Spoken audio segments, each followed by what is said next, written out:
ঈদের দিন সবাই জামা পরে হাসে, ঘরে ঘরে আনন্দ এবং মিষ্টির গন্ধ। কিন্তু একটা ছোট্ট ঘরে বা একটা গরিব ঘরে একটা মা একটা পুরনো জামা ধুয়ে সেটাকে কিন্তু তারপর ছোট ছেলেটা সে জিজ্ঞাসা করে, মা আমার একটা নতুন জামা কই?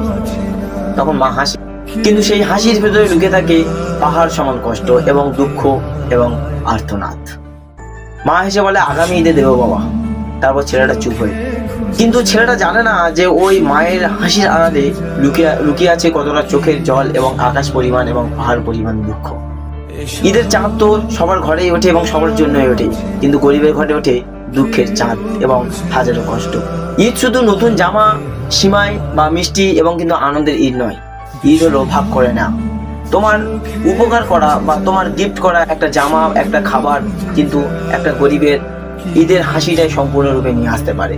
তাই বারবার বলবো, যদি তোমাদের ঘরের পাশে যদি কোনো অসহায় ব্যক্তি বা গরিব ব্যক্তিরা থাকে, অবশ্যই করে নিজের আনন্দ থেকে কিছুটা আনন্দ যদি ওদেরকে দেওয়া যায়, তারা কিন্তু ওরা ঈদের পুরোপুরি আনন্দটা ওরা ভোগ করবে।